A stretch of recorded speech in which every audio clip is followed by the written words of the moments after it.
ഇതെപ്പ ചെയ്ത് നീ മുടി ആരും പറഞ്ഞിട്ട് മുറിച്ച് നീ? അമ്മ ഞാനത് യൂട്യൂബിലൊരു ചേച്ചിയെ കണ്ട് മുറിച്ച് അമ്മ ബ്യൂട്ടി പാർലർ നടത്താൻ പോണോ നീ? ജസ്റ്റ് ഒരു എക്സ്പെരിമെന്റ്. എന്റെ ദൈവമേ, മുടി നല്ലോന്നാന്തരം പഠിക്കാൻ വേണ്ടിട്ടാണോ ഞാൻ ഫോൺ തന്നത്? കാണിച്ച് വെച്ചേക്കണം നോക്കിയേ. ചെറുതിന് ഇമാതിരിയുള്ള തോന്നിയാസം കാണിക്കില്ലേ മുത്തേ? വളരെ അമ്മ ഒരാഴ്ച കഴിയട്ടെ. നീ ആരോട് ചോദിച്ചത് എപ്പ ചെയ്തിട്ട് നീ? അത് ഇന്നലെ അമ്മ കുടുംബശ്രീ. അപ്പൊ നിനക്ക് കള്ളത്തിലുണ്ടല്ലോ, ഞാൻ ഉണ്ടായിരുന്നപ്പോ ഇവിടെ ചെയ്യാൻ എന്താ? അത് ആ സമയത്ത് എനിക്ക് സമയം കിട്ടിയുള്ളൂ. ഇത് കാണാമാവ ഈ തോന്നിയാസം കാണിച്ചു വെച്ചേക്കണത്. നോക്ക് നോക്കിയേ, ഇറക്കിട്ടേക്കണുണ്ടാവുള്ളൂ. തന്നെ താനെ ചെയ്യണതാന്നേ. ഫോൺ നോക്കി നോക്കട്ടെ, കാണിക്ക്. കാണ്. ആ നന്നായിട്ടുണ്ടല്ലോ, കണ്ണിലേക്ക് വീഴില്ല. എന്റെ ദൈവമേ, ഇത്രയും മുറിച്ചാടി നീ?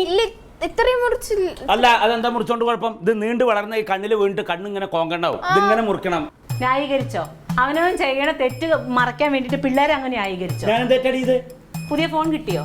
ആ കിട്ടി. ആ ഇപ്പൊ ഈ പഴയ ഫോൺ ഉണ്ടല്ലോ, ഈ പല്ലും പോയി മുടി നിറച്ച നേരത്തിന് ഇപ്പൊ ഇതേമാതിരി പൈസ കൊടുത്ത് ഈ പുതിയ ഫോൺ മേടിക്കേണ്ട കാര്യമുണ്ടോ? പല്ല് പോയത് എന്റെ തന്ത മുത്തുരാമന്.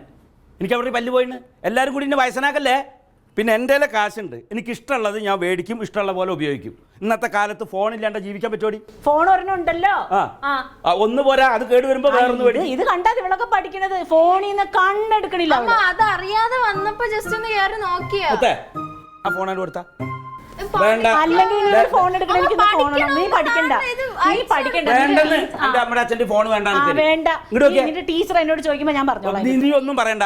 നോക്കിയാ, അപ്പൂപ്പന് വേറെ ഫോൺ കിട്ടി.